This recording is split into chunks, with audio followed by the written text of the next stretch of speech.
afternoon, or midday, depending on where you are joining us from.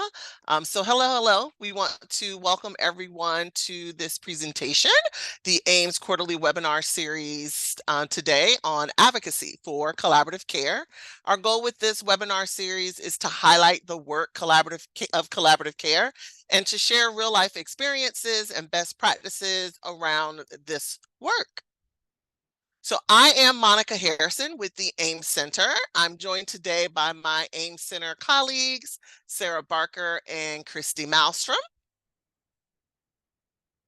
The AIMS Center helps support organizations implementing the collaborative care model through coaching and clinical training. Since 2017, we have also developed technical expertise in billing and financing collaborative care and have gained national recognition in this arena. So the purpose of the AIMS Center is to inspire providers, researchers, and decision makers to transform healthcare and improve patient outcomes. We accomplish this by translating and researching evidence-based approaches to behavioral health integration. This call is being recorded, and we'll be sending out a link to the recording and the slide deck to everyone who registered. You can also feel free to share that when you get it. This webinar format accommodates a large audience today, and you'll see on your Zoom screen that there is a Q&A function. We're asking you to use that instead of the chat box for your questions. You can enter your questions for the presenters at any time, but we'll only answer those questions after all of our presentations are concluded. Today, we'd like you to just focus questions on the experiences, of course, of the expert presenters we have here in Panelists. And if you have any general questions about implementation or financing collaborative care, please feel free to bring those to our implementation or financing office hours. That information will be dropped in the chat box for you. You can also check out our FAQ, frequently asked questions, on our website, and that link is being put into the chat box as well. So at the end of this session, participants should be able to identify the role advocacy plays in the advancement of collaborative care, understand state and federal policies and advocacy at different levels, and learn strategies for effectively advocating for collaborative care. So today we welcome our fabulous, I could say this because I've now officially met them all, presenters and panelists. We have Kristen Kroger, the Chief of Policy, Programs, and Partnerships at the American Psychiatric Association. Keith McCoy, Associate Medical Director for Behavioral Health at North Carolina Medicaid. Robin Huffman, Executive Director, although she has retired, yay Robin, of North Carolina Psychiatric Association. William Beecroft, Medical Director of Behavioral Health at Blue Cross and Blue Shield of Michigan. Amy Jones, Director of Primary Care Behavioral Health Education at New York State. So we are going to kick things off and get things started with our federal lens first. And I am going to let Kristen take it away. Great. Thank you, Monica. As Monica said, I'm Kristen Kroger, and I'm with the American Psychiatric Association, and I serve as our Chief of Policy, Programs, and Partnerships. And as part of our role here, my role at APA has been doing a lot of the federal and state advocacy work with our congressional colleagues around advancing collaborative care at the federal and state levels, both at the legislative and regulatory area. Can we go to the next slide? Oh, these are our learning objectives again.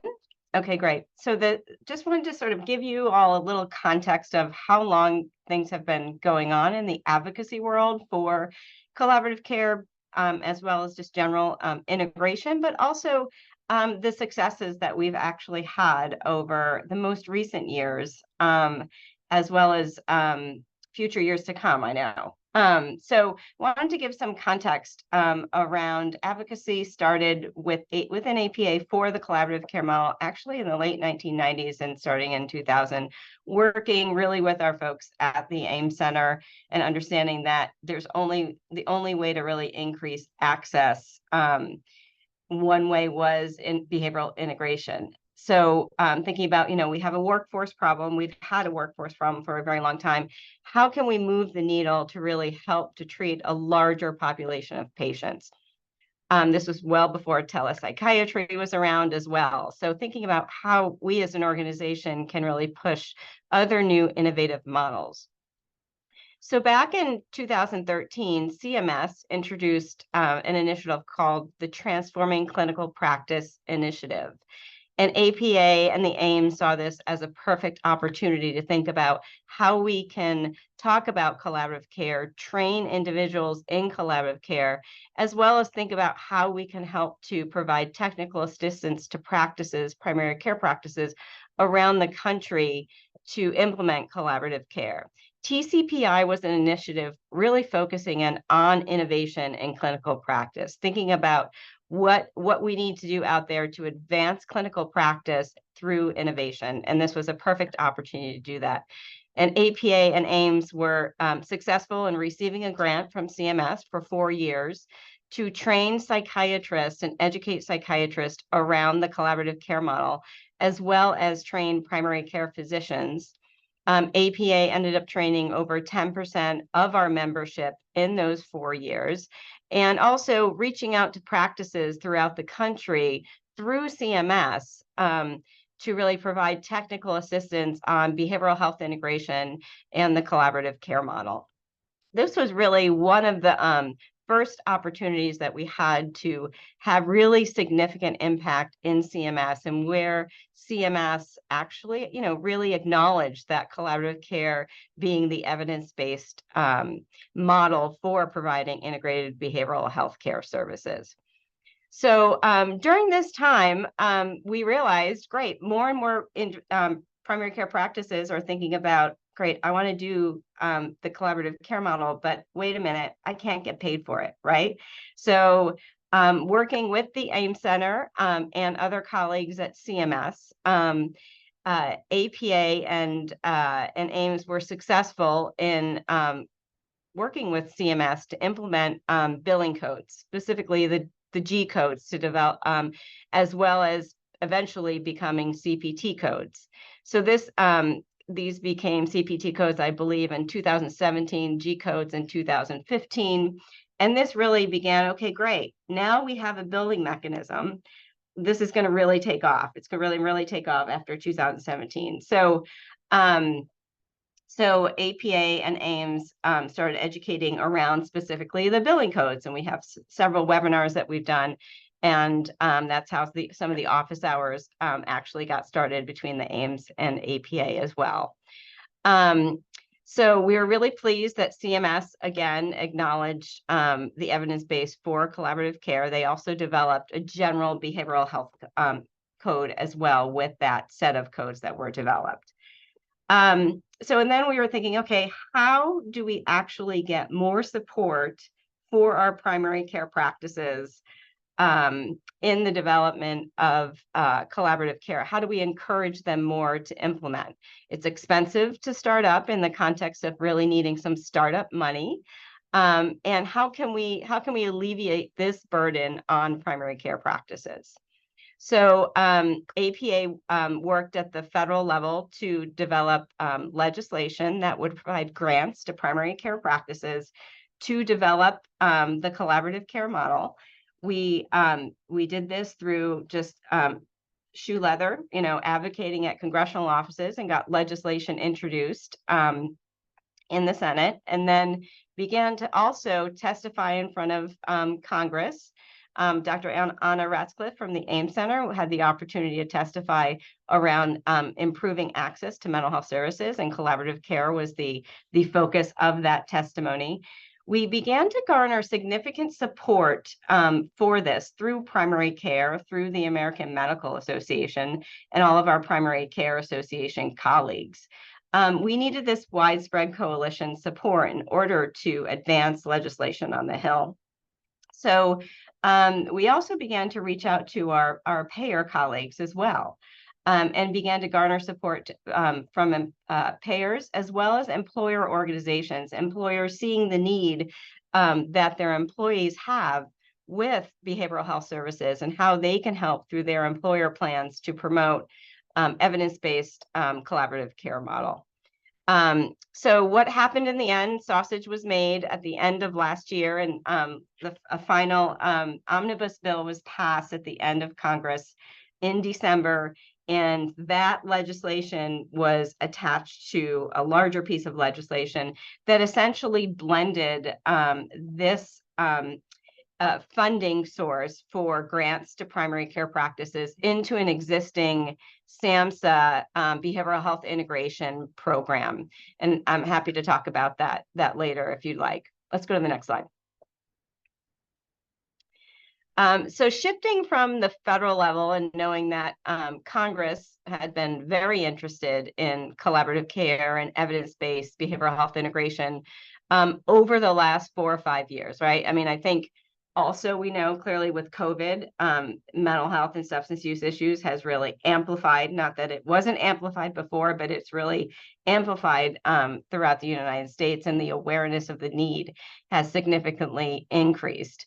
So I want to also talk briefly about state and the advances that we've been making in the state area. APA, through our state district branches, has been working on passing legislation at the state level in 2 areas. The first list you see here are really coverage laws. And it's legislation that requires private insurance companies and Medicaid to pay the collaborative care codes. To reimburse them. And you'll see we were successful in many states over several recent years, on passing private insurance or Medicaid or both legislation. APA has draft legislation for anybody to use should they choose to push this advocacy in their state. And I also encourage you to reach out to me, and we can connect you with our local resources to advocate alongside with you. One thing we do clearly promote in our states, as we work at the federal level with all of our coalition partners who want to push this issue as well. And that's something that is extremely effective, of course, in the states as well. The other other type of legislation that we have been promoting and have draft legislation on our website for is funding laws. And that is very similar to the legislation that we passed around providing grants to primary care practices throughout the states. So these are several states more recently in the this year and last year, who have passed legislation to provide funding to practices within the states. I have a picture here of our website and a link to our state advocacy side of our website that has all of this information on the website, specifically the draft legislation that APA has developed and is available to anybody. Let's go to the next slide. So I want to talk a little bit about what's happening now. So we had really good success last year in passing legislation for funding that is coming from SAMHSA and going to the states to provide collaborative care grants to practices within states, as well as provide technical assistance. I'm going to first start with the regulatory piece. That's the second bullet. APA is going to continue to work with SAMHSA on how to really advertise and get out that to the states information on these types of grants for collaborative care specifically. SAMHSA just released information that 7 states that will be funded to implement collaborative care. And we're really pleased that that's a great start, that states are getting funding that they will then announce to their practices in their states, and it'll be primary care practices and academic centers who will receive this funding. And also, as APA began to think about, what other tools do we have in our toolbox that could incentivize primary care to implement the collaborative care model. And we thought, okay, let's think about the billing codes. The billing codes are paid at a rate that many have said that is not sufficient, or at least specifically as they start up and develop that patient population. So late last year, APA started speaking with members of committees of jurisdiction, Senate Finance Committee specifically, around ideas that we had that would be an addendum to encouraging primary care practices to implement collaborative care and help to fund the upfront costs, but help to develop that patient load in order to carry the patients and sustain collaborative care in their practice. So I'm happy to let you know that new legislation has been introduced this year, both in the House and the Senate. We call it the Complete Care Act. Complete stands for Connect Our Medical Providers with links to, nope, go back the other slide. Yep, to expand tailored and effective care.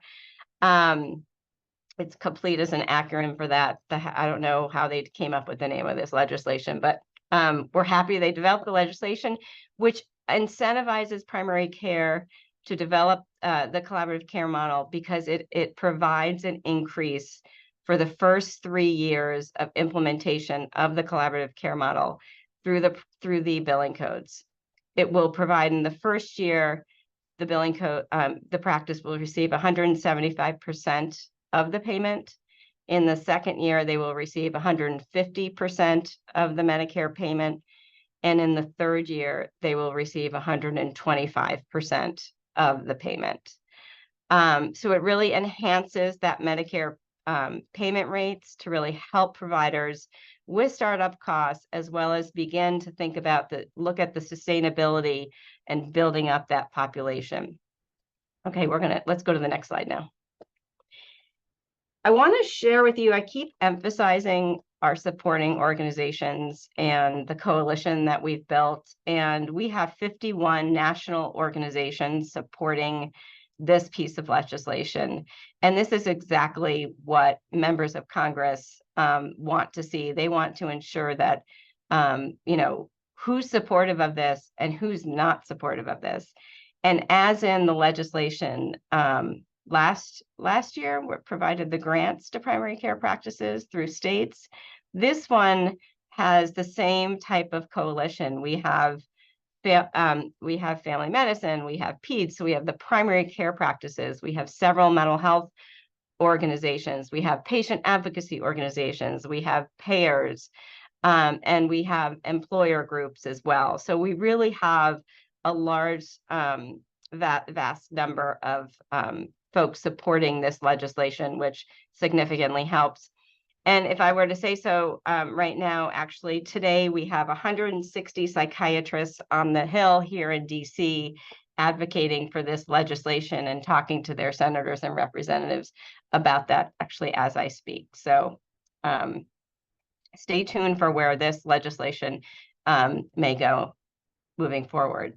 Let's go to the next slide, please.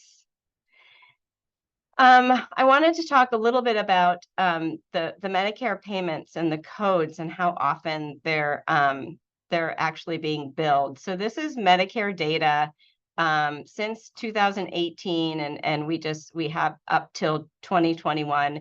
And as you can see with the codes, they started off strong, and then of course during COVID there was a dip in 2020, and then they've gone back up as far as the billing of the codes. So they are beginning to tick back up again. So we're pleased to see that. And this just really means that momentum and education and talking about the collaborative care model has really helped facilitate practices knowing about it, understanding it, and then beginning to implement it and drop those codes and payment through primary care. I want to go to the next slide because I just want to share with you. People ask, yeah, what about, that's Medicare, but what about private insurance? And AHIP just released a report with some key findings around commercial claims for behavioral health codes and collaborative care. And essentially, they're really seeing the same trend in this. AHIP has shown that codes are continuing to be utilized more in commercial insurance, And the payment for the codes also has been increasing since 2018 to 2023. So we think, or they're recognizing that the awareness of the codes are out there, awareness of the evidence base of this model and the outcomes that are so positive for patients for this model. And of course, the increased awareness in mental health and substance use issues and the need for behavioral health integration. They also say that the legislative efforts in promoting integrated care, they feel like has been a significant reason for this. And I think they're right. I think the awareness has risen significantly over the last 2 to 3 years, thanks to the AIMS advocacy, APA's advocacy, but also our whole coalition effort that has happened around this over the last 8 to 10 years. Can we go to the next slide? So I just want to end in talking about APA's role, but really also kind of talking about all of our roles in this and continuing to advance collaborative care and really think about and identifying, opportunities for all of us to think about how can we help to sustain practices with the collaborative care model? How can we help to incentivize those primary care practices to do that? How do we help folks make connections, whether it's at the state level or the community level, to convene around this and think about, how to improve access to mental health services? How do we also continue to support the work of SAMHSA in getting the information out around behavioral health integration and the need for behavioral health integration? Encourage technical assistance and implementation support that's needed significantly throughout the United States. And how do we all work on that together as well? So I can go on, but I also wanted to highlight here that these are areas that APA as an organization is committed to doing, and love to partner with anybody who'd like to partner around this on the call. Left here, also here is APA's link to our resources on collaborative care, the training that we did that was part of the TCPI grant we did with the AIM Center. Most of the information on our website, it was developed initially from that grant and working with Anna Ratscliffe at the AIM Center and her colleagues there. We couldn't have done it without them. And anyhow, look forward to your questions and hearing how we can collaborate together in the future. Thanks. Always a collaborative process, right, Kristen? Right. That's And what the it highlight also here. said, we have been busy, like everyone has been busy, which is amazing. It's amazing to just see the growth. Like we were planning, and then as soon as the word gets out and more conversation about it, the codes come, just to see the progression of that, I think is pretty amazing. So all of the links, websites that Kristen indicated or discussed were dropped in the chat box as well. So those of you who may be asking, like, where are those? Those are there in the chat box for you to pull. So thank you, Kristen, so much for that overview. We also have with us our panelists. So Dr. McCoy, Robin Huffman, Dr. Beecroft, and Amy Jones are our panelists. So we want to engage with them to find out about their efforts in advancing collaborative care, reimbursement and support for providers and all of those things at the state level and within their organizations. So let's start off with Dr. McCoy and Robin Huffman. Thank you so much. So again, I'm Keith McCoy. I'm the Associate Medical Director for Behavioral Health at North Carolina Medicaid. It is an honor to be here. We feel like collaborative care is such an essential aspect of our healthcare system and ensuring that folks get appropriate evidence-based behavioral health care at the site of care, and that our primary care clinics and physicians and extenders are supported in providing these services in a way that doesn't lead to increasing burnout. So we want them to feel very resourced when they are providing these services.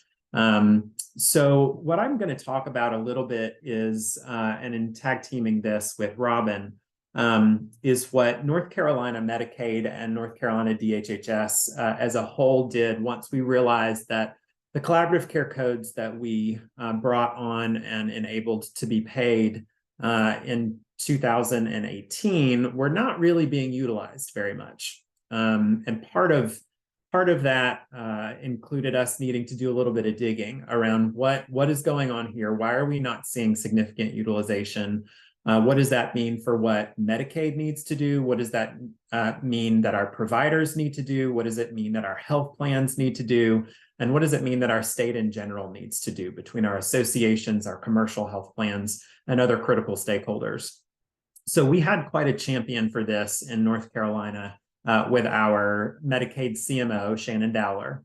And as we were going through, as everyone was, the early years of the pandemic, it became increasingly apparent that we were having major workforce issues that were above and beyond the scale and scope that we had seen up to now, and that the mental health needs of the population of North Carolina were getting more and more acute, and we were going to need to be ensuring that evidence-based services were occurring at the site of care and primary care more and more. So what Dr. Dowler did was to convene a collaborative, and this was really our main intervention, where we then took that collaborative, which included our major professional associations, so psychiatry, family practice, and pediatrics. It included our sister division of the Division of Mental Health, IDD, and Substance Use Services. It included various key participants within our Medicaid division.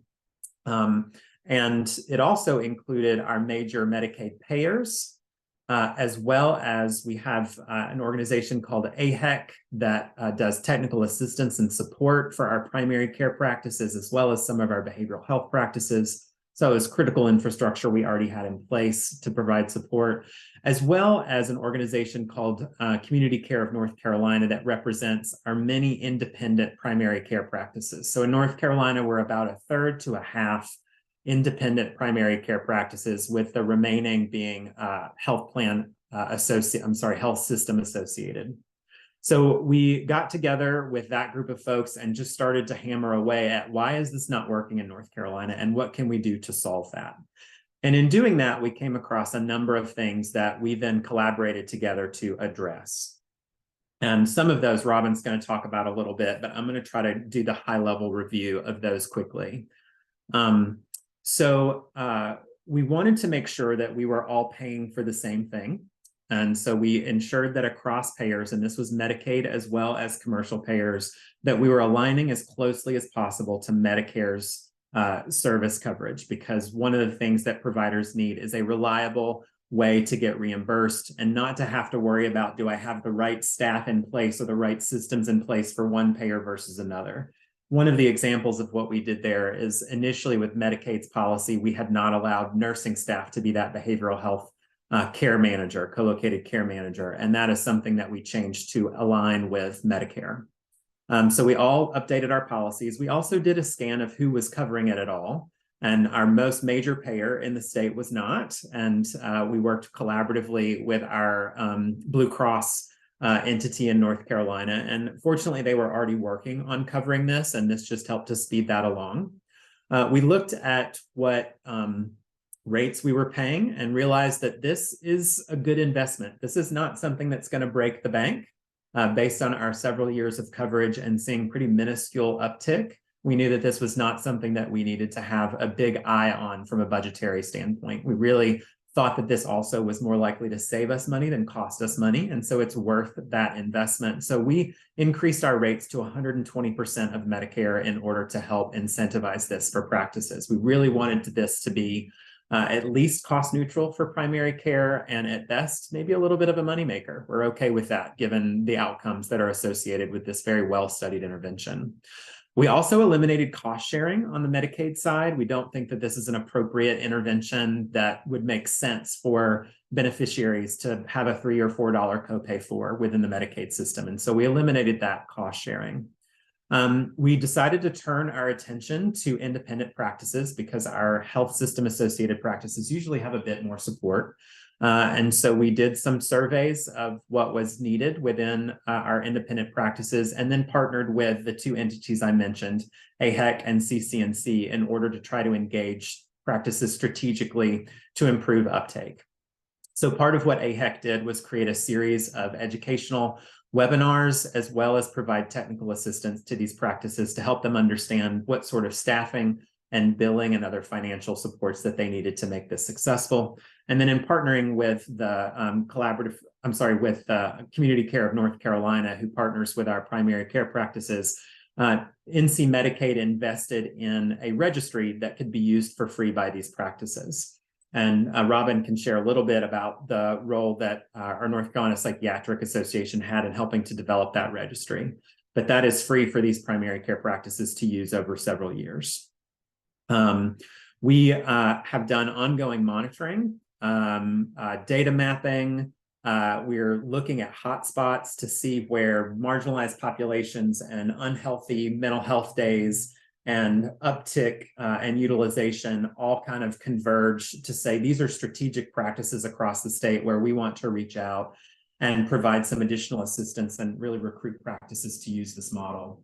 We've also collaborated with our statewide psychiatric access line, our child psychiatric access line, to partner with some of these practices since they already had relationships with some of these pediatric and family practices. And then one of the last things that we did, and we really realized that one of the ongoing barriers was startup costs. And we looked at various ways to try to get at startup costs and kept running into some difficulties. We certainly have capacity building that we can use through waivers and other systems within Medicaid, but that often comes with a lot of monitoring and other responsibilities that can be pretty cumbersome for an investment of $30,000 to $80,000 per practice. So we decided that that really wasn't our best path forward. We had already been a grant recipient of the PIBIC grant through SAMHSA, and that created some limitations for us to be able to use this funding for capacity building for collaborative care. But the big thing that we did in North Carolina is finally culminate a 10-year process of a bipartisan approach to Medicaid expansion. And as you can see in my background, we were the most recent state to move forward with Medicaid expansion. And because of incentives that existed within ARPA, that came with $1.4 billion of incentive money that North Carolina effectively has allocated about $800 million for behavioral health.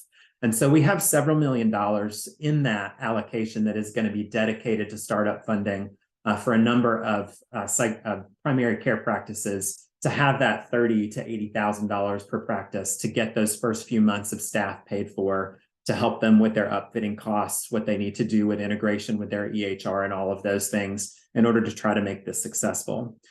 We are writing up our approach. This will be published for other states to use. We've had a lot of interest of groups asking us what we did. And we're slowly seeing some results come in. It's slow uptake, but we think that this is really important core infrastructure to build on for the success of our behavioral health and primary care systems in North Carolina. And with that, I'll hand it over to Robin Huffman. Awesome. Thanks so much, Dr. McCoy. I could and have in the past talked for hours about how we work to make collaborative care happen in North Carolina, but I am going to try to be very brief and try not to talk too fast. So as Kristen mentioned, there are a number of states who are passing legislation to mandate insurers to cover collaborative care. And frankly, we did not want to take that approach in North Carolina because we had a lot of experience fighting the insurance companies on issues in North Carolina, especially mental health parity. And we really didn't want to kill collaborative care before the model got out of the gate in our state. So that was an approach that we didn't take. And also that legislation effort was happening many, many years after we started working on collaborative care in North Carolina. We've been using sort of the drip approach to educating, gaining supporters, and working on changing policy internally. I would say that the North Carolina Psychiatric Association probably began our work in around 2005, 2006, working on promoting integrated care efforts in our state. Integrated care became a really hot topic back in those years. There were a lot of groups, a lot of people that were putting funding and efforts But they were putting funding and efforts into other integrated care models. And to be perhaps overly honest, we frequently had to do battle in North Carolina to encourage consideration of collaborative care. We kept plugging away at it. We kept promoting it as the model that had the most research and the science behind it. And honestly, I probably didn't make a lot of friends with my persistence in those years. But we kept pitching collaborative care to our state director of the Division of Mental Health, Developmental Disabilities, and Substance Use Services. He and I had been advocacy colleagues in the past. And so when he became the division director, I was sending him every article I could find on collaborative care and its use in the public sector. I talked about collaborative care in just about every meeting with my mental health advocacy partners, as well as my friends in the House of Medicine. And we were doing this for years. And I suppose one of the turning points was Kristen spoke about the TCPI grants. When the APA and the AIMS Center got its SAND grant, we knew that CCNC, that Dr. McCoy just mentioned, a statewide medical home entity at the time, that they had gotten a PTN grant. And we knew that CMS was encouraging the groups with those two grants to work together. And so NCPA worked to set up a meeting with Kristen and her team at the APA and CCNC to see how we could use those grants as a tipping point to gain footing for collaborative care in North Carolina. So from that meeting, we got the idea for the APA to do a full collaborative care training at our annual meeting and conference that fall, which gave us a bit of a head start at getting, I'd say maybe close to 200 psychiatrists over that time period were trained in our state in the collaborative care model. And the other thing that happened as a result of that meeting is it put collaborative care on CCNC's radar a bit more and helped get them engaged in the policy work that we continue to work on. And so our very first win was in 2018 when CCNC was writing white papers for Medicaid. We got North Carolina Medicaid to adopt the codes. And at that point in time, it was as long as it was budget neutral. This was really huge. I think North Carolina might have been only the second state in the country to adopt the codes. But, you know, as we've heard, there was little traction in getting the model implemented. Then COVID happened. And primary care practices were kind of up to their ears in everything related to COVID, as well as an impending and very distracting Medicaid reform effort that was taking place in North Carolina. But that reform did focus on whole person care. So the pandemic, once it kind of settled down a little bit, we all came to the realization that there was going to be an increased need for mental health services in our state. And with Medicaid reform happening and possible Medicaid expansion, there was going to be a greater need for mental health professionals. So my AHEC friends, my CCN friends, my primary care friends, we started thinking proactively about what we could do. And basically put together a list of documents, here making the case for collaborative care. Here's a table with the barriers and the solutions, and here's a what's needed list to implement that. And I would say from my perspective, there were two change agents, North Carolina AHEC and Dr. Shannon Dowler, the Chief Medical Officer for Medicaid. Getting AHEC on board to talk about collaborative care, so it was not just me talking about collaborative care, made a huge difference. And Dr. Dowler's energy, passion, enthusiasm for getting things done, was the other major thing. So tonight, we will have at 5:30 our standing monthly meeting that we've been having since January 25th of 2022. More than 16 years after NCPA started working on integrated care. And we will be holding our North Carolina Collaborative Care Consortium meeting where many of the things that we've just talked about have taken place. So let me turn it over to Dr. Beecroft, who I will say, one of the ways that we got Blue Cross Blue Shield to adopt the codes in North Carolina may very well have been Dr. Beecroft's help. He attended one of our consortium meetings back last year, and I think that might have been one of the tipping points to helping get our major insurer cover the codes. But to you, Dr. Beecroft. Well, thank you for that great introduction. I don't know if I deserve it or not, but I've been a strong advocate. I'm probably one of the most fortunate physicians that I can think of because I was trained as a consultation liaison psychiatrist, practiced in Lansing for 40 years in multiple hospitals in that role. So I did this work as a consulting psychiatrist for 40 years with my colleagues in the city. I became the medical director at Blue Cross Blue Shield of Michigan in 2013. So you're starting to see the numbers starting to work.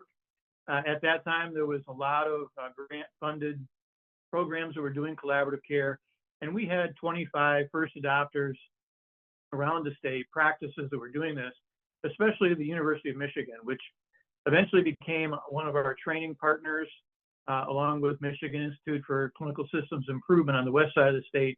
And we used the AIM Center, base curriculum to be able to pull together a training program.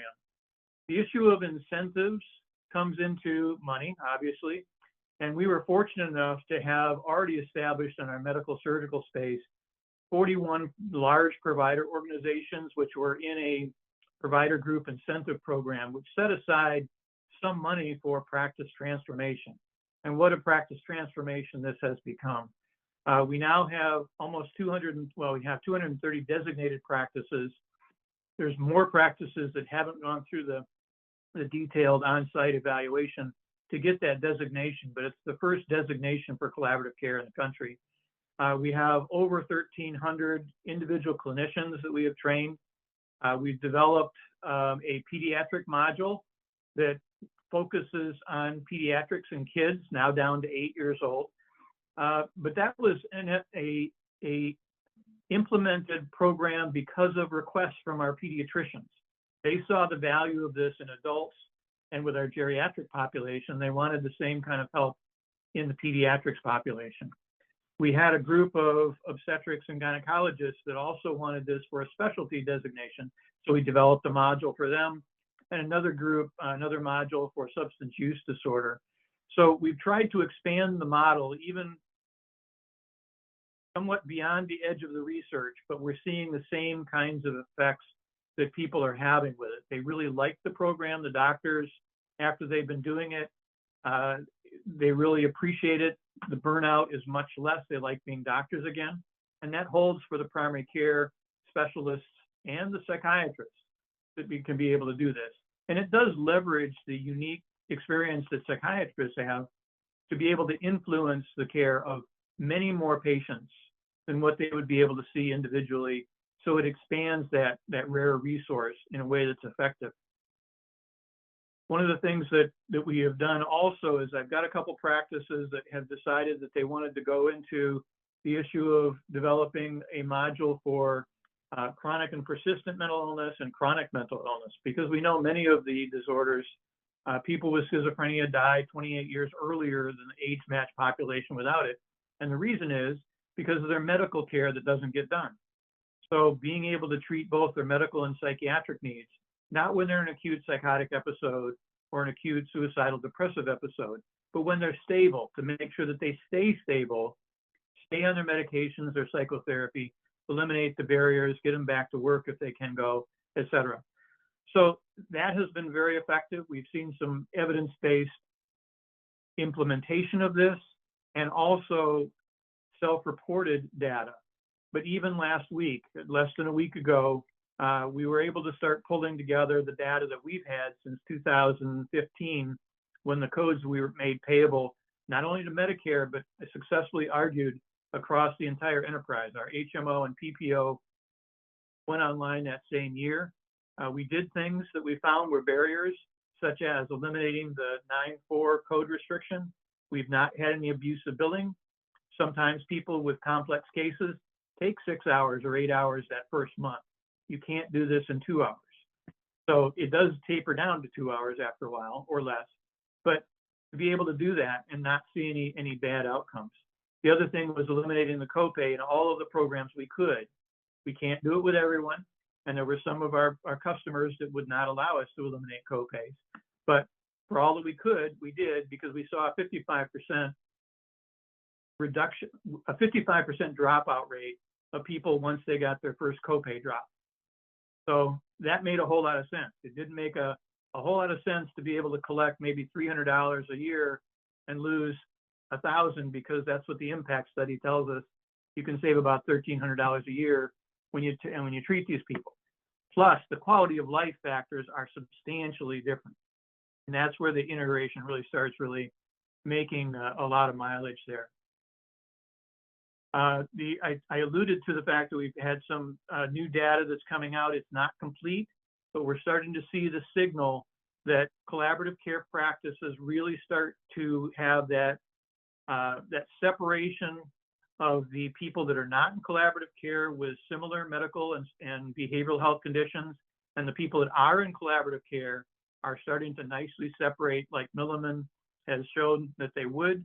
The APA and Milliman study back in, I think it was 16, 17, really was very helpful for me to be able to get the commercialization of these services. So hopefully that's been able to kind of move us forward. This issue of incenting practices, again, I alluded to the fact that we have a provider group incentive program that had the practice transformation funds, but also we incent those practices to have several quality measures that then increase their overall reimbursement for their full fee schedule, not just the collaborative care patients, but all of their patients when they're involved in a collaborative care practice. That has been a huge incentivization for them to make this work, because they find that their patients get better, they feel better, less hospitalizations, less ER visits. Ultimately, their practices improve the quality measures that we're looking for. A1Cs go up, actually go down. The getting them less than 7% goes up. You know, those kinds of measures. FEV1s improve. All these kinds of things really improve with this program. So it's been kind of a life journey for me all my life, but this has been really exciting to be able to see this take on a life of its own with all of the work that everybody's doing to be able to make this a real practice transformation for our country. So with that, I'll step off and let Ms. Jones pick up from there. I will say this, Dr. Beecroft, it's great to hear all the data-driven decisions that are being made. I think that is amazing. So I'll shoot it over to you, Amy. All right. Last but not least here in the queue. Thank you. Thanks for having me. Happy to chat about our work here in New York. So everyone, I'm Amy Jones. I'm the Director of Primary Care and Behavioral Health Integration for the New York State Office of Mental Health. New York State, we're very proud to have been a leader in collaborative care implementation and adoption. We were, I believe, the first state to implement the collaborative care Medicaid codes, and still to date have the largest statewide implementation of collaborative care. So we're very proud of that work. Just to share the history of our program, we started in about 2012 as a subsection of a larger academic medical center graduate medical education grant that was focused on patient-centered medical home. And so we collaborated with that project to support a subset of those practices in implementing the collaborative care model as part of that grant. And so that ran from 2012 through 2014. And that was really successful. We were able to collect some data during that period on screening rates and improvement of patients that were in collaborative care in those practices. And, you know, overall, the providers' experience was very good. The patients were improving. And at the tail end of that grant, they said, this is really great, but we have no way to sustain this work that we're doing. And that led us to develop what we now call today the New York State Collaborative Care Medicaid Program. We submitted a state plan amendment in 2014 to provide provide Medicaid reimbursement to collaborative care services. We originally were at risk for the federal share, as it took a little while to get through the CMS process, but we were eventually granted a successful state plan amendment to add collaborative care to the Medicaid fee schedule. So we've been providing reimbursement since 2015, since our fee structure and reimbursement methodology predated Medicare. It has been a little uniquely different, but it is still based on a monthly reimbursement that allows for really to serve the patient's best needs, to be able to tailor those needs over time as far as frequency, type of contact, etc. It is not fitting in the traditional service or encounter-based model of reimbursement that we often see in primary care. That original grant program had 33 practices in the state that provided collaborative care. We now have about 320 primary care practices that we know are providing collaborative care and have been approved by Medicaid to do so. So I think I'll just quickly point out a couple of the unique pieces of the New York State program to support collaborative care. So one is that we do essentially certify practices to be providing collaborative care. They have to apply to bill Medicaid and be approved by our office. And then we activate the rates for Medicaid for them to be able to submit those claims. This allows us to just kind of keep a quality and accountability check on practices that are billing the codes, so that they all have to attest that they are providing the actual evidence-based fidelity that we know to be most impactful in collaborative care that has been proven to be effective. And so that's really important. The second piece is beyond the kind of screening is we do collect process and outcomes data from all practices that are participating. So that allows us an additional accountability to fidelity and quality improvement marker. We work actively with sites to provide quality improvement support and really work not to just provide collaborative care, but to be doing good collaborative care and encourage them to really optimize their outcomes for patients. That's been really key in our ability to support implementations, as well as these metrics really tell us a little bit more of the story about what's going on as far as if implementations are effective or not. The other piece I will say is we do provide pretty comprehensive technical assistance and support.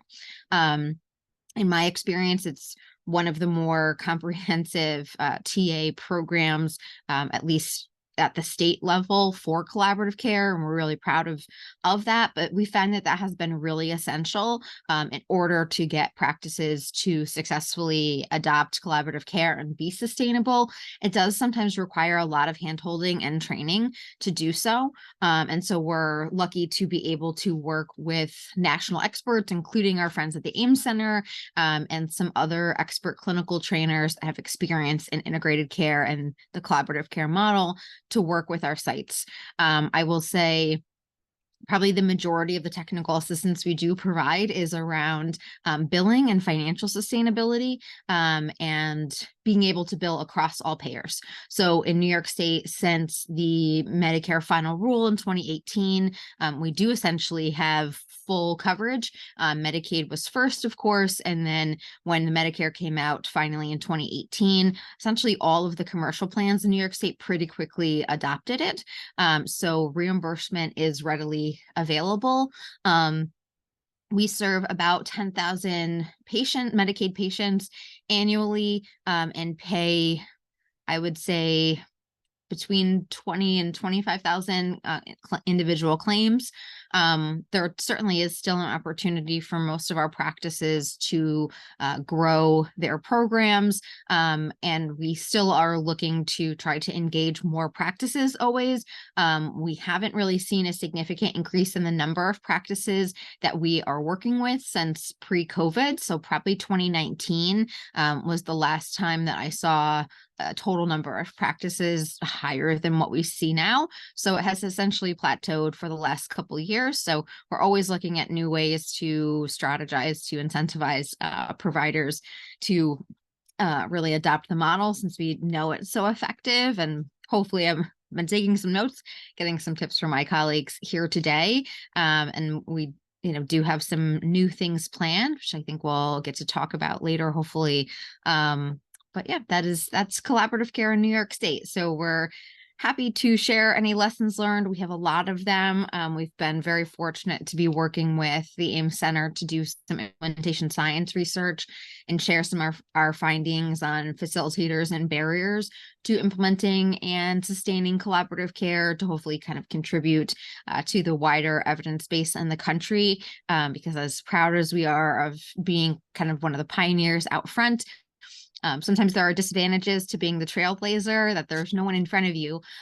So sometimes we have to kind of take a pause and reevaluate, and we've done a lot of trial and error.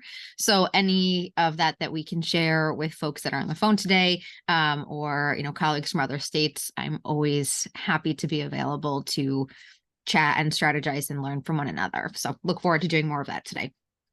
Thanks, Amy. That's definitely what it's all about, right? Like learning from each other, because no one person has it all figured out. A lot of trial and error, and I am laughing at when you're the trailblazer, that means there's no one else to really always talk to about in the beginning. So thanks for that. So thank you all. I have some questions now for anyone really on the panel, as we let our attendees put some additional questions into the Q&A box. One of the kind of themes throughout, as I listened to everyone, was kind of getting things started and then going back and looking at the data for what's working, what might not be working. Okay, now let me have more conversation with this group, or have conversation with this group, to try to figure out, based on what the data is showing you, what's working, what might not be working, what we need to do more of. And I'm wondering, as you've been kind of paving this road and charting this road of advocacy around collaborative care, what diversity, equity, or inclusion, belonging conversations have come up, or barriers. And for those of you who don't like the word barriers, boundaries, because they're all just opportunities, right? So what boundary bumping has come up for any of you as you've embarked on advocating for collaborative care in regards to DEIB work? I'm happy to start off with that. And I think this was mentioned by Dr. Beecroft, and it's the copay. The copay is a really significant impediment around this. So I'll start off with that, and I think for the reasons that Bill had mentioned, but it's something that is another piece of sort of the advocacy issue that APA is thinking about how best to work on this. Go ahead, Robin. I was going to probably do a very shallow response to the question about, the model is such a psychiatric workforce multiplier, and access is such a huge issue related to DEI. So I think that's been my passion behind the model, is that if a psychiatrist is able to provide oversight for patients, in a couple of hours a day, as they're able to see one-on-one in a week, then there are tremendous opportunities, for working with primary care physicians in rural and underserved areas of our state, which are many, to be able to provide access to care, at least in that kind of way, especially, with the growth of telehealth, and particularly the in-state aspects of telehealth regarding consultation. Go ahead, Keith. Do you want to just add on? I was just going to add, from the North Carolina perspective, one of the things that I had mentioned is we do have some heat mapping that we're doing, where we're looking across the state and trying to figure out which practices to target strategically. And one of the factors of information we have is the percent of population for a primary care practice that is of a minoritized population, to try to help direct resources where we know that there are historically access issues. So I can add kind of two separate comments. One, I think on the one hand, adoption has been pretty good among practices that are serving a high needs population, particularly, being a Medicaid focused program, as a generalization, practices that have a higher Medicaid population and could benefit from Medicaid reimbursement being a larger part of their patient panel. Those were some of the early adopters most significantly when we rolled this out, since Medicaid in New York State was the only payer to be able to reimburse for collaborative care services for several years. And so that does mean that a lot of those practices serving high Medicaid populations were serving high needs populations and did increase the access there. I think, as my North Carolina colleagues mentioned, making sure that those smaller, more independent practices that are serving, particular populations, especially populations perhaps with like diverse language needs, or, really kind of ethnically, racially isolated neighborhoods and that sort of thing, that they also have access to service. So that's definitely the next frontier. On the other side, we have done some research using Medicaid claims data analysis, and have showed, at least in New York State, actually favorable results from a racial and ethnic disparity perspective, that folks that were part of racial or ethnic minority groups showed equal, or in some cases better, engagement in collaborative care than their white counterparts, which is kind of opposite of the trend that we normally see as far as engagement in mental health care, where general mental health engagement is lower among minority groups. So that was really promising to us and really reinforcing in the fact that expanding access to collaborative care could potentially address some of the disparity and further need among certain groups, in just creating more mental health access. So we're hopeful to continue that, and we're working on publishing those findings. So we'll be able to hopefully share those with you more broadly soon. Nice. Yeah, I would echo what Amy's talking about. Is Blue Cross of Michigan, we've had a really strong diversity inclusion program for years. And what a better place to be able to have the lack of stigma, to be able to go to your primary care doctor that hopefully you have a working relationship with already, and say, Doc, I'm feeling pretty depressed, even though, I'm not supposed to feel depressed, I am. What do I do?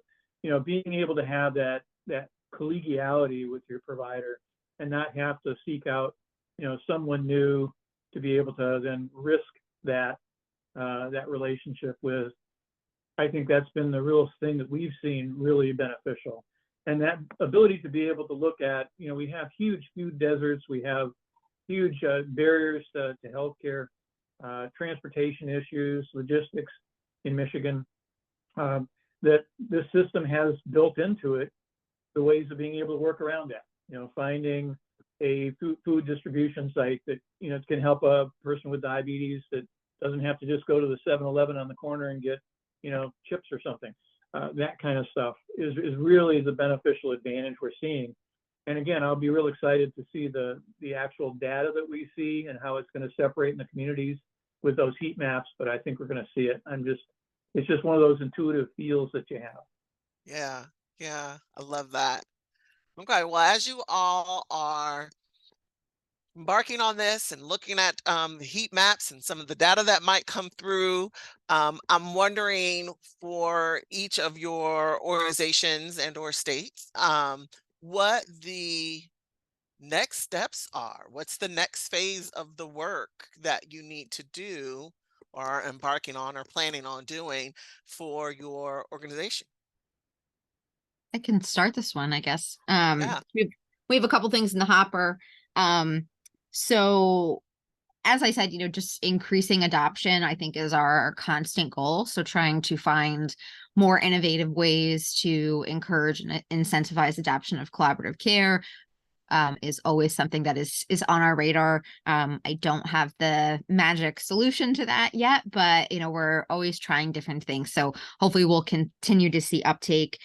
We were recently awarded a SAMHSA grant for integration that we are using to support collaborative care, to do a bit of a deeper dive into the barriers and facilitators, specifically in youth serving primary care practices and what collaborative care looks like for that population. About a third of our practices in New York State currently serve youth either as family practices or pediatrics, but we know that pediatric practices are specifically really struggling in some cases in primary care as far as financial solvency, and also seeing an increased demand for mental health services. So really trying to learn more about that environment and how collaborative care can support that.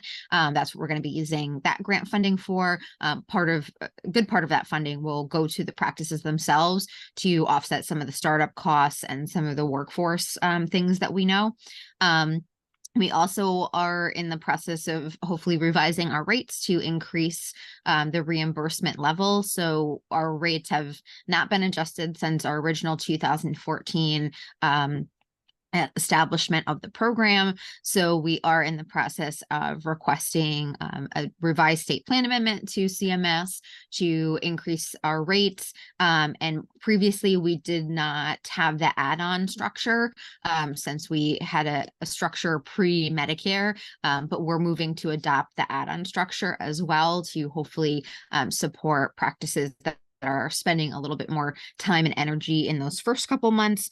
And then last but not least, kind of related to collaborative care, we are trying to think about what some key elements of collaborative care are that may contribute to like a collaborative care light, or as we call it, kind of the silver standard, with collaborative care, original collaborative care being the gold standard of integrated care, and looking at what an alternative model may be to folks that can't quite build the full infrastructure or do a full implementation. Since we know collaborative care may be strongly evidence-based, it's a great model, but it won't be one size fits all. So to be able to really offer more integrated care and just increase access to the most individuals possible, what are some ways that we can take some of those things that we know are most effective in collaborative care and build a model that can also potentially be a pathway to collaborative care at some point,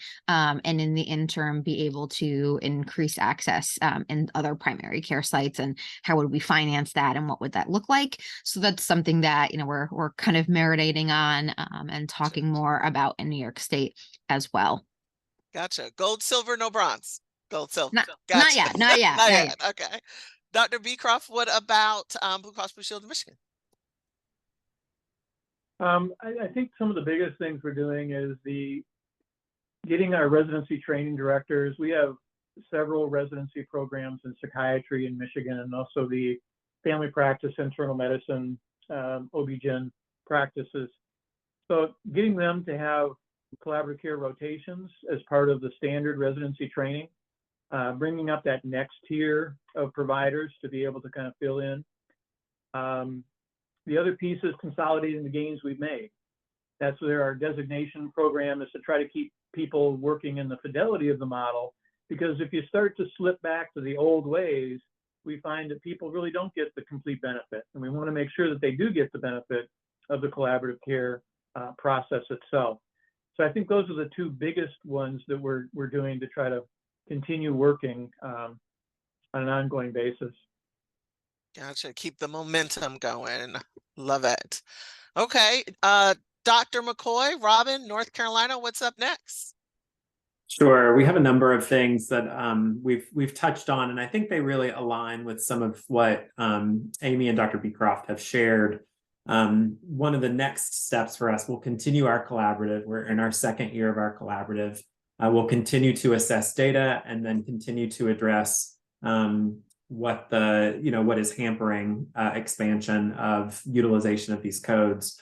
We have to date not really worked with our large health systems, and we have a handful of very dominant health systems who control a substantial piece of the primary care network in North Carolina. We know that those health systems don't need the same level of supports for adoption, but do need to collaborate together to make sure that they are kind of working hand in hand with the rest of the state on what's going on. So that's going to be one of the things that we target for this year. I do think that it's important, and when you think about in state plan amendments and other things, if you have the ability to tag the rate to Medicare rate so that it's not dependent on a legislative allocation to go up on the rate, but making sure that you're kind of forcing the hand there. I think that that will help keep this competitive. That's something that we've certainly looked at in North Carolina. So I think that the other thing that I mentioned is we've got several $1 million for capacity building to be able to make those investments in strategic practices.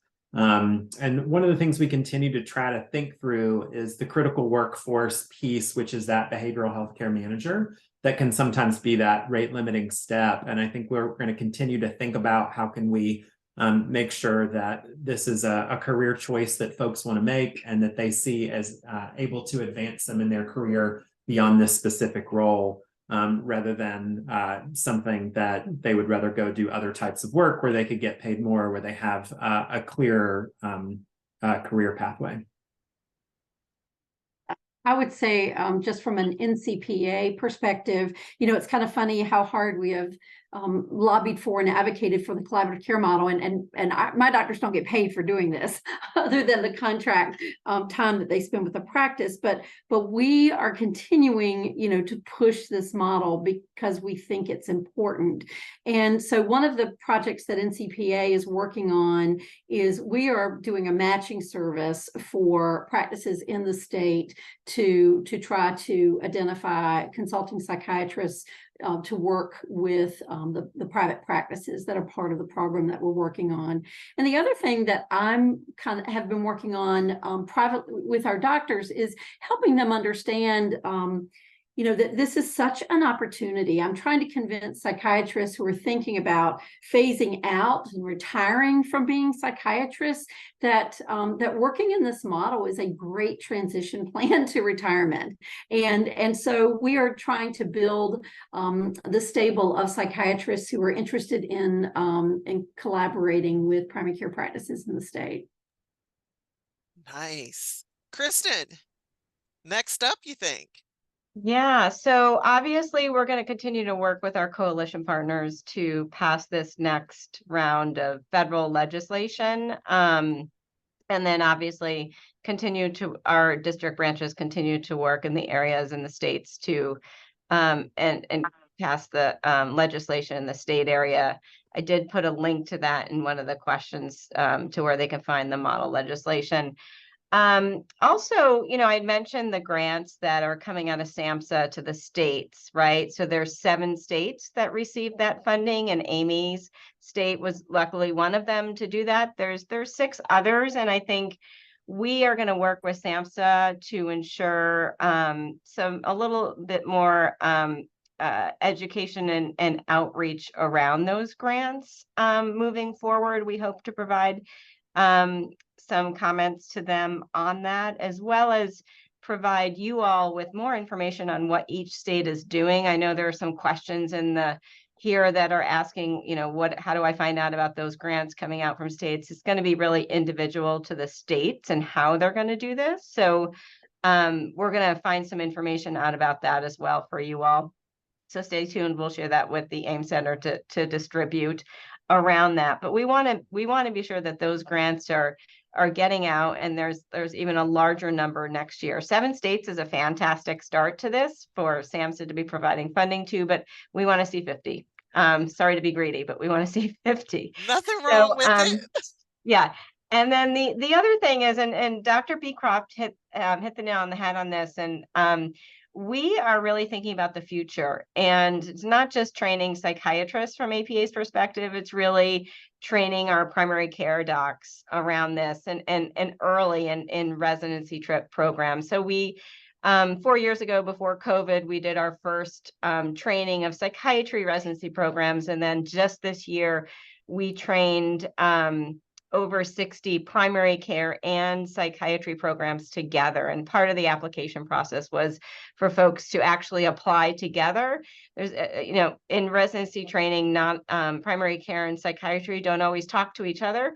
They have their own milestones to meet, but, we're trying to move that mountain of medical education and really sort of implant that they should really think about training on this together. And APA is looking to continue that in the future and have more trainings for our residency training programs in primary care and psychiatry. Gotcha. Thanks, Kristen. Yeah. So as Kristen was mentioning some of the questions in the Q&A box, so some are being answered in the box, and then we will answer some or ask some here to the panelists. But because there's never enough time, we could be here all day talking about collaborative care, actually longer than the day, talking about collaborative care and all of the things. But we do want to give an opportunity to answer some of the questions in the Q&A box. So I am going to turn things over to Sarah. Sarah, hello. Could you read any other questions that are there in the box that were submitted for the panelists? And I encourage any of the panelists to answer. Yeah, great. Kristen, I think you just answered these around the SAMHSA funding. There were a couple of questions about kind of how to get information about it. And I guess whether FQHCs are eligible to apply for the SAMHSA grant for implementation support. Do you know? So there was 2 tracks in the SAMHSA funding. There was one track that's been around for several years now that FQs and community health centers can get that. There's that new track that I'm talking about is specifically for primary care practices and academic centers and individual centers. So there are 2 different tracks that SAMHSA puts out. Okay, great. There was another question, I guess, about the initial presentation that touched on the AHIP report around private insurance starting to cover collaborative care. How, kind of from the overall panel's perspective, how are all of your efforts in various states seeing this represented in reality? So this is more with commercial payers, I think, and how is this changing the uptake of collaborative care? I think it does make a huge difference. Right out of the gate, we increased the fees by 20% right when we made them payable. And then we keep on, escalating them up by cost of living and on our regular routine increases over the years. We found that primary care doctors aren't going to do stuff for free. They're just not going to do that. So you have to be able to, and having been in my own business in a practice, you have to make a 10% margin at least on a service you make. I did a lot of pro bono care, so I understand the balances, but ultimately to make the practice successful, you have to be able to make that margin. So if you're paying $120 to $130 an hour for a behavioral health care manager, you can't get $130 in the door. It's just not going to work. You're going to be losing money on that. So you have to be able to build in the margin and set your fees correctly to begin with to be able to then make that successful. The other things were, we had the offsets that they would get higher reimbursement for meeting quality measures in that value-based reimbursement kind of model that I was telling about. And that then also builds on that margin, because the more quality they have, the better PHQ-9s they have, the better A1Cs, all of these things turn into real dollars, and they're fairly lot of dollars. So that kind of makes it to their interest, their best interest as well. And you can't match these in a non-co-care practice. So that's the other piece, that they start comparing with their associates that are non-co-care, and they're not doing as well. They're going to turn on to, let's get the training, it's free, let's go do it and become a co-care practice. So it really kind of shapes that behavior by moving in that way. And it is a capitalist society, and it works to be able to drive people in this way, but it's for the patient's best interest to be able to keep people well and keep them on their path of wellness. Great, thank you. I guess for the team from North Carolina, I saw you answer this question partly around FQHCs and billing collaborative care codes. I just would be curious too about the utilization you're seeing around FQHCs and billing or utilizing the collaborative care model perhaps in North Carolina. Yeah, we certainly have seen interest. We do have the FQHC and rural health center codes that are part of it that we've added. But I think what we're seeing is that the FQHCs prefer to bill their standard PPS rate. So which is typically in North Carolina a daily rate, and that works better for them. So I think we need to continue to think about how to assess what's going on in the FQHC space because of that complexity. Yeah. There's been some great connections forming here in this chat or in the Q&A, but so Jennifer Thomas has a question about the best way to connect with others in our home state regarding collaborative care advocacy efforts to increase Medicaid reimbursement rates. Thoughts, panelists? I would love to jump on that one and let others as well, but because I think that's the important work. And Jennifer, I don't know if you're coming from a mental health professional perspective or from a primary care practice perspective, but one of the things that I would do is connect with your state associations, with the psychiatric association in your state, but primarily, and what we did was worked with the North Carolina Academy of Family Physicians and the North Carolina Pediatric Society. The peds were a little bit slower coming along, but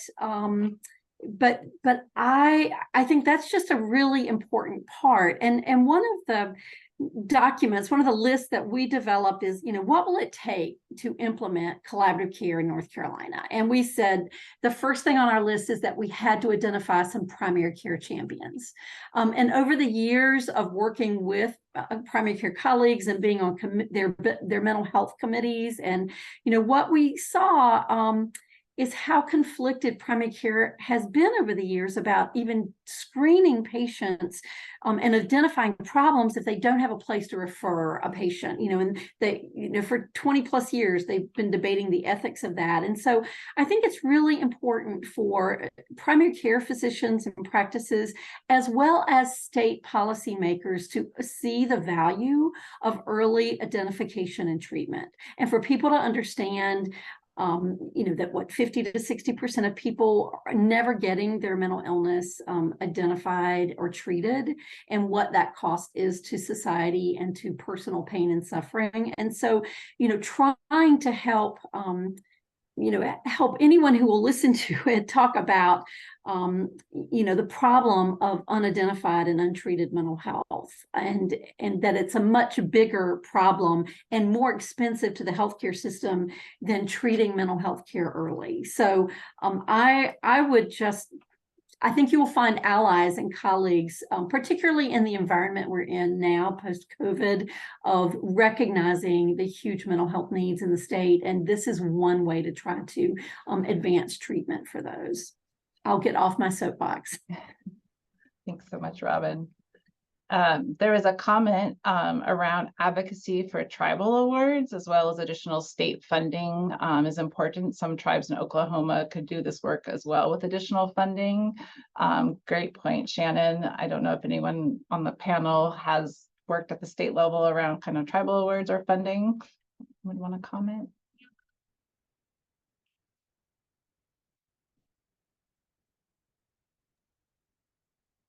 Not yet, sounds like.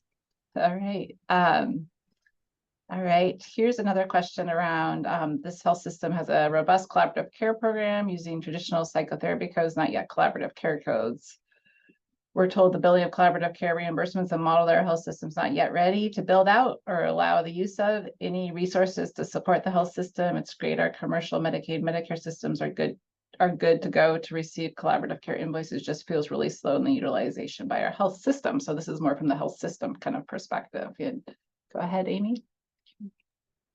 Yeah, the one thing that I can add there, and this may be a little bit more macro than the health system level, but in our experience, I think that conflict, for lack of a better word, between traditional psychotherapy and funding things in a methodology like traditional psychotherapy is supported versus collaborative care have been one of the struggles of really getting robust adoption and sustained implementation, because it is sometimes easier to just go back to old practice patterns and refer to mental health, whether that is, internal or co-located or external, and kind of revert to that psychotherapy.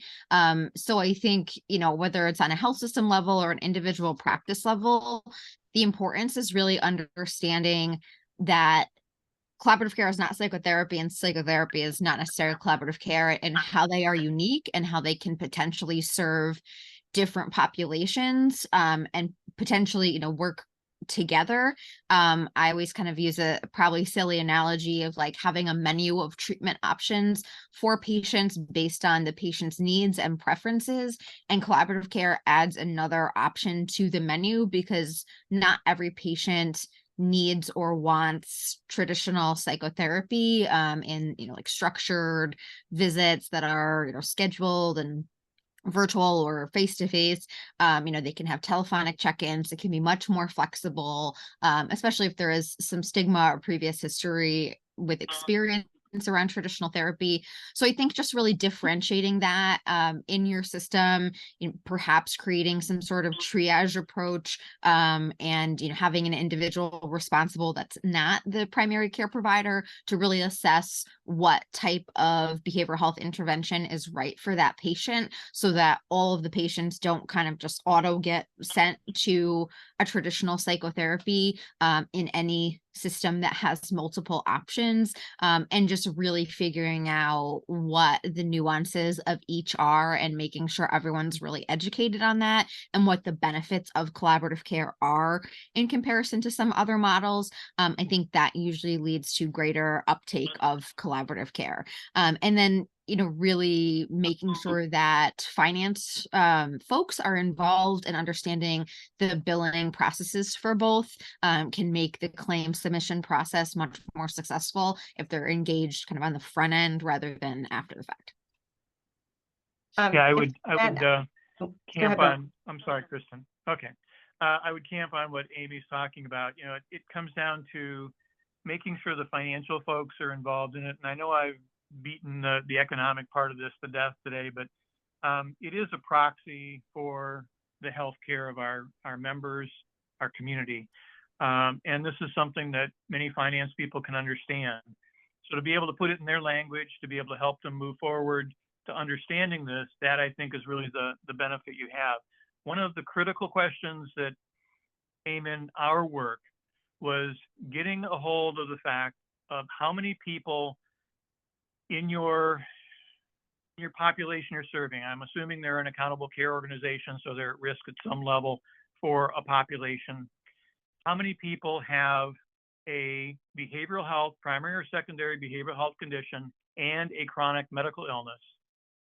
What is their spend? What's the spend for the age-matched population that does not have the behavioral health condition? It will jump off the page at you that it is a 2-to-1 ratio. Milliman came out in 2014 and said it was 14% of the population had 35% of the spend. We had data later in our numbers that were probably about twice that, with a much larger population that had a primary and secondary behavioral health condition and a medical illness simultaneously, so it would qualify for co-care, and the spend was proportionate. So that actually made the difference to be able to then move it into commercial. So ask that question to your systems and say, is the old way working for you? Are you making any benefit here? We are in a suicide crisis. We're in a behavioral health crisis. We're in an opioid crisis. Is it working for you? And that can help you to move forward, not in a snide way, but just in a way that can help them to be able to make those connections. Like Albert Ellis talked about, being able to talk to the unconscious. You're really starting to look at asking them those questions to help them make their own decisions. So that's that motivational interviewing, right? Yeah, you know what, Dr. Beecroft, is not necessarily snide. Sometimes it's about, making a little bit of good trouble. Good trouble along the way is necessary too. I know we are at time. I want to thank all of our panelists and presenters for today. There are additional resources in addition to the ones that Kristen provided earlier that are here. There are also some resources from NCAHEC and resources from the AIM Center. Um, and just a reminder to please fill out the survey that was dropped in the link that helps us to continue to provide this great service of quarterly webinars and free office hours to individuals who join.